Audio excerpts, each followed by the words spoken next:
एक जमाना था जब शहाबुद्दीन की तूती बोलती थी।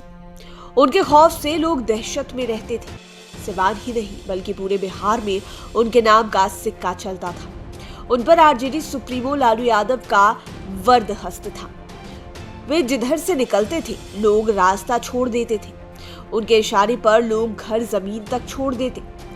ऐसा नहीं था कि वे सबके दुश्मन ही थे या पूरा सिवान शहाबुद्दीन का विरोधी ही था। उनके समर्थक भी काफी संख्या में थे।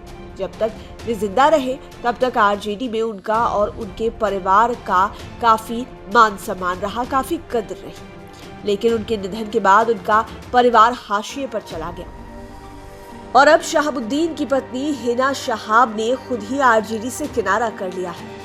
तो क्या समझा जाए? आरजेडी ने शहाबुद्दीन के परिवार से दूरी बना ली है। उस परिवार की अब पहले जैसी स्थिति नहीं रही। क्या सिवान में अब शहाबुद्दीन फैमिली का पहले जैसा प्रभाव नहीं रहा? कुछ ऐसे ही सवालों से बिहार के पॉलिटिकल एक्सपर्ट्स जूझ रहे हैं। पॉलिटिकल एक्सपर्ट्स इसके मायने भी समझने लगे हैं कि क्या कहता है हिना का आरजेडी से जाना। इसके साथ ही यह सवाल भी उभरने लगे हैं कि अब हिना का अगला कदम क्या होगा। वे किस पार्टी की ओर अपना रुख करेंगी? हिना अब किस दल में अपना भाग्य टटोलेगी अथवा फिर से आरजेडी में ही रहकर अपनी सियासी दुनिया में संवारेगी? इन सारे सवालों के जवाब हिना के अगले कदमों में ही मिलेगा।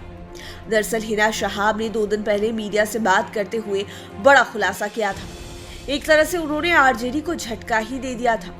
अब इसे आप झटका कहिए या फिर प्रेशर पॉलिटिक्स, लेकिन आरजेडी के दिवंगत पूर्व सांसद मोहम्मद शहाबुद्दीन की पत्नी हिना शहाब ने आरजेडी छोड़ने की बात कहकर बिहार के सियासी गलियारों को चौंका दिया था। उन्होंने पत्रकारों से बात करते हुए कहा कि मैं आरजेडी में नहीं हूँ। इसके बाद पत्रकारों ने पूछा कि वे कहाँ जाएंगी। इस पर हिना ने कहा वह अभी न्यूट्रल है, फिलहाल किसी भी पार्टी में नहीं है।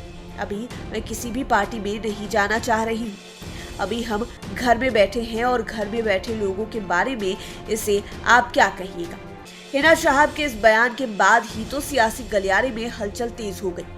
विरोधी जहां इसे भुनाने में जुट गए, वहीं आरजेडी की ओर से अभी तक कोई भी अधिकृत बयान नहीं आया है। हालांकि पॉलिटिकल एक्सपर्ट्स की माने तो पहले आरजेडी इससे उपजे माहौल को समझने में जुट गया है। अंदर खाने में से लेकर डैमेज कंट्रोल की बात भी कही जा रही है, लेकिन इस पूरे प्रकरण पर अधिकृत रूप से कोई भी मुंह खोलने को तैयार नहीं है।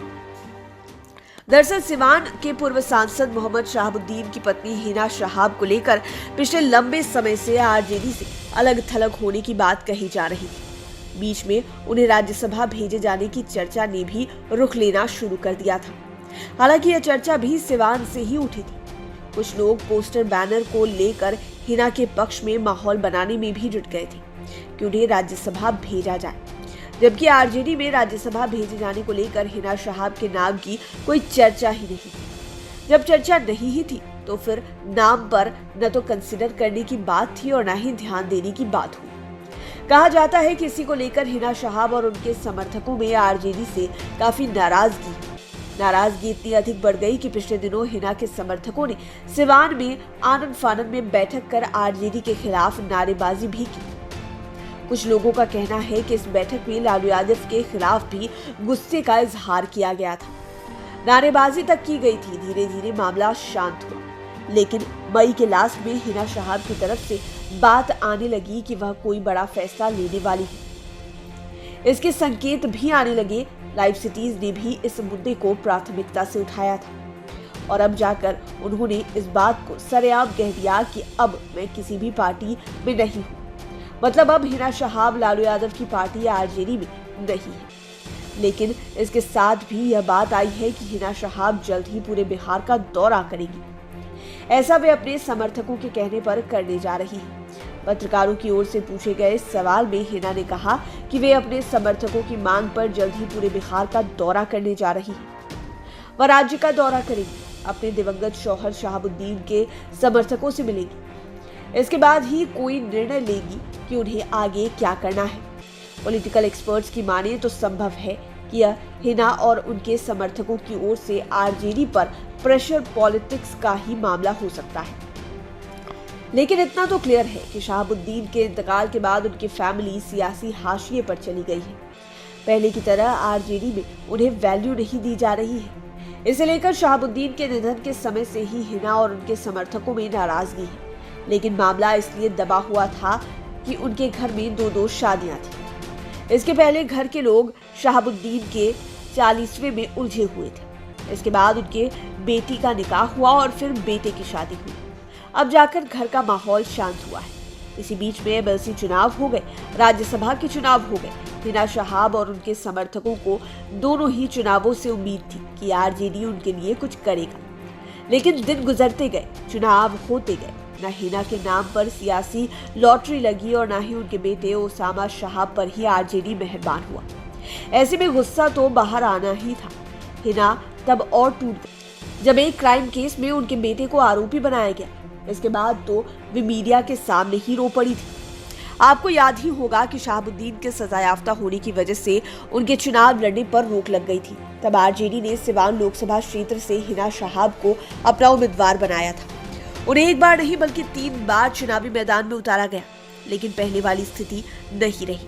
तीनों ही बार हिना हार गई। पिछले साल शहाबुद्दीन का इंतकाल हो गया। इसके बाद उन्हें कोरोना हुआ, फिर वे काफी गंभीर रूप से बीमार पड़ गए। दिल्ली के एक अस्पताल में उनका निधन हुआ। उनकी डेड बॉडी सिवान लाने को लेकर भी काफी विवाद हुआ था। बाद में दिल्ली में ही उनके पार्थिव शरीर को दफनाया गया। इसे लेकर भी उनकी पत्नी, बच्चों और समर्थकों के मन में टीस है। बहरहाल अब हिना शहाब का गुस्सा चरम पर है। हालांकि उन्होंने आरजेडी को अभी अधिकृत रूप से पार्टी छोड़ने की जानकारी नहीं दी है, लेकिन मीडिया में बातचीत के क्रम में हिना ने इसके संकेत दे दिए हैं कि फिलहाल वे किसी भी पार्टी में नहीं है। अब इसे आरजेडी किस रूप में लेती है और इसका डैमेज कंट्रोल किस तरह से लालू फैमिली करती है, यह तो आने वाला समय बताएगा। लेकिन पॉलिटिकल एक्सपर्ट्स की माने तो शहाबुद्दीन अब इस दुनिया में नहीं है। इसके बाद भी वे आज की डेट में बिहार के बड़े मुस्लिम चेहरे हैं और उनके समर्थकों की संख्या काफी है। ऐसे में अगर हिना शहाब आरजेडी से अलग होती है तो बेशक ये आरजेडी के लिए अच्छे संकेत नहीं होंगे। लाइव सिटीज के लिए राजेश ठाकुर की स्पेशल रिपोर्ट। अगर अभी तक आपने हमारे चैनल को सब्सक्राइब नहीं किया है तो जरूर कर लें। ये वीडियो फेसबुक पर देख रहे हैं तो पेज को लाइक करें, साथ ही साथ हमें ट्विटर पर जरूर फॉलो करें। धन्यवाद।